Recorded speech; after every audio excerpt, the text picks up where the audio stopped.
I just wanted to say thank you for the warm welcome. I mean, this Canadian government, it is so nice of them to put out a national emergency that the U.S. ambassador, way to go. the U.S. ambassador is again speaking. Watch out. So, although they did interrupt me, so that's okay. And they have significantly reduced the time for permitting. For some things that used to take years, they're down to weeks. Wow. Okay, so that's a cost savings, that's a time savings. It is about bringing in the dollars for investment. If you want to grow, you need the dollars for investment. Yesterday, the president just happened to pick up $1 trillion, from the Saudis. Then it's about the customers, making sure that we've got customers who buy the stuff that we make. The Saudis yesterday bought about $5 billion worth of F-35s. So obviously we appreciate that business. There might be some of you here who are saying yes, because when this international plane, an F-35, every time someone decides to buy one, that's a significant amount of money to a lot of Canadian companies. And then, the tariff thing. But all of that is put in a package to restore America's economy and get us, to, as the president will describe, one of the hottest, if not the hottest economy in the world. That's the objective, doing all of those things, okay? The prosperity. I mean, I love meeting with manufacturing folks because consistently it's the manufacturing folks that are the strongest voice for the American-Canadian relationship from an economic standpoint. I don't find it in the media. I'm not sure I always see it in the political world. The public, I think China is now viewed more favorably than America. It's kind of like, okay, all right. But, meeting with folks like you, it's kind of like you recognize that the economic relationship has brought prosperity and jobs, wealth, security to both sides of the border. So that's how you get to prosperity. Continue going down that. And so, well, why did you do tariffs? Well, we had structural problems, okay, in that one of the fastest growing things since the advent of free trade have been non-tariff trade barriers.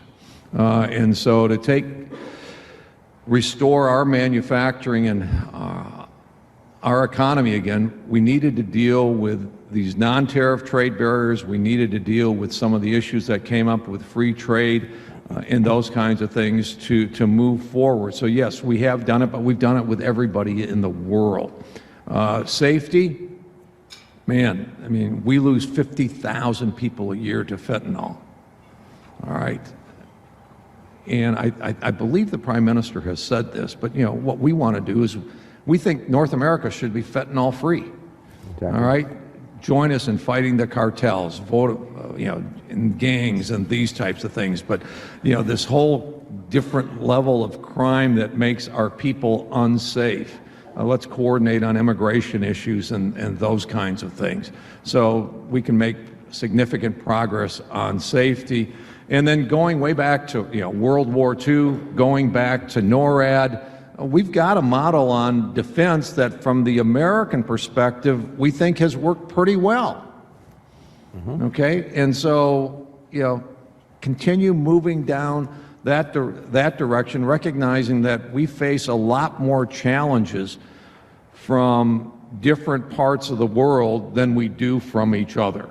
Well, on a number of these issues, we're actually waiting to see exactly where the Canadian government is going to come out on this. Okay. We have like I said, on the F-35, we've got all kinds of people and companies that are involved. From an economic standpoint and a military cooperation standpoint, the F-35 has been a phenomenal success. It's not an American plane. It's an international plane. We had, we put together a consortium, an American-led consortium, 20 years ago. Canada was one of the first to sign on. We shared technology across borders, so that, I think one of the features that I saw on one of your news networks talked about, I think a company out of Nova Scotia, and the only thing that they could show you was the box that the parts were shipped in, because it's kind of like, well, no, this is classified information, and it's kind of like, or materials, and it's kind of like, yeah, because it's high tech. Well, that's technology that we shared across the border, that you've got a company, you've got companies in Canada that are learning and developing and probably contributed to the development of that technology that you can use on future products and future efforts. And you got all these people making these planes. We built 1,000 of them already. We've got more than 2,000 on back order, and so it's a great example of good coordination. But Canada's going through a review of their defense industry. Exactly. And, okay. And importantly for us to do this is something that obviously this sector supports, a review and a renewal of that capacity. Well, we got to figure out exactly, what is, we need to know what it means that you're going to build a Canadian defense infrastructure. Right. There might be some that would say, we already have one. Well, and the problem is with some of it, it's like it's got American logos on the building. I mean, I think of the General Dynamics plant in London. Yes. I've gone through there. I don't know if when I went through the plant, I don't know if I ran into an American. Okay, it's American Canadian investment. It's on Canadian soil. It's all Canadian workers and these kinds of things. Is that a Canadian product or not? For U.S. purposes, when Canada, a Canadian supplier, military supplier, ships product to the U.S., we consider that American content. And so that's a great segue, because obviously, and we would agree entirely, Canada and the U.S. have built things together for decades. We're good at that. We're good at integrating our economies. We're good at collaborating. Many members in this room are still concerned about the current tariff situation, to be honest, to be fair. And you've mentioned they could stay for a while. Now, in your point of view, what is the best outcome between our integrated supply chains, and how can we make North America, and I'll use the word North America because we're sitting here in Canada, but North America more competitive, vis-a-vis China, vis-a-vis the EU? What would you think the best outcome? Because today, obviously, many manufacturers are concerned about the tariff situation. Maybe if we look forward, what do you think? What do you think the best outcome will be for both of us? There will be a tariff. Okay, the president has made that, has made it very, very clear. There will be a tariff structure between the U.S. and Canada. I've talked with the Canadian government and encouraged them to be, just to really work closely with us in going through that process and get into the lowest tariff bucket that the United States of America will have. Okay? Okay. And I think the lowest tariff bucket we have right now is the one with the UK. We have agreements now with everybody in the G7 except Canada. We've got agreements, with South Korea. We've got a lot of other agreements. But the objective, I think, far be it from me to tell Canada what their objective should be. Okay, but I think the Prime Minister has admitted or suggested that yes, there will be tariffs. Well, if there's going to be tariffs and it's recognized by the Canadians, then go for the lowest tariff bucket that you can. Be in that bucket. And then, cross-border harmonization and these types of things, the more that we can harmonize things together, the better that we will be, the better off we'll be, and take a close relationship and make it closer. And, I don't get upset. We don't get upset when the Prime Minister talks about doubling the number of exports to countries other than the United States. It's like, hallelujah, a strong Canada, a strong and prosperous Canada is good for us. Okay? You don't want to live in a weak neighborhood. You want to live in a neighborhood where you've got strong neighbors so that you can feed off of each other, build each other up, benefit from the strengths of, the cross-border relationships. So it's, I'm very, optimistic.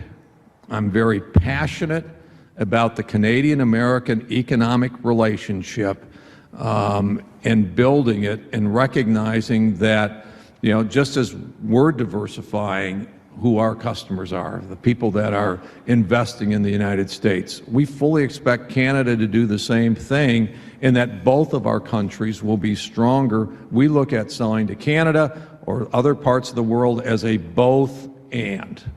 Okay, we're going to sell to Canada and somewhere else. And we support, and the government here has been very clear, and we've been clear to them, it's about not U.S. or elsewhere, it's U.S. and elsewhere, and I think we all agree. I think I've lost my mic here. That's okay. Let me, changing a little bit, manufacturers across North America and here in Canada express concerns about external threats, really dumping and state-subsidized overproduction from other countries, and in particular, China, if they're listening, China. But in your view, how has Canada responded on those issues? How can we make sure that the next iteration of a trade agreement is tougher on those threats to our North American manufacturers? Because dumping by China affects U.S. manufacturers, but it affects us just as much and sometimes more. Yeah, I mean, the agreement that we thought we might be announcing this week would have addressed some of those issues, okay? Because, we've got a fairly strong regimen against countries dumping steel into the U.S. 80% of the steel that's used in the United States is produced in the United States. Mm-hmm. In Canada, I believe that number is under 50%. Okay. In part by design, because of NAFTA and USMCA, we consolidated across North America. But put it this way: you import more Canadian. Import more, non-USA steel, non-NAFTA steel than other countries, than what the U.S. does. But that's something that Canada can fix right now. You can put in place the same barriers that we have in place, and the primary target is probably China, okay, because they're dumping steel. But you can put in place the same kind of protections that we have. And part of what we were looking at was harmonizing the barriers to unfair competition on key materials and products, so that it would be Fortress North America. Okay, so it would be okay. And obviously we have different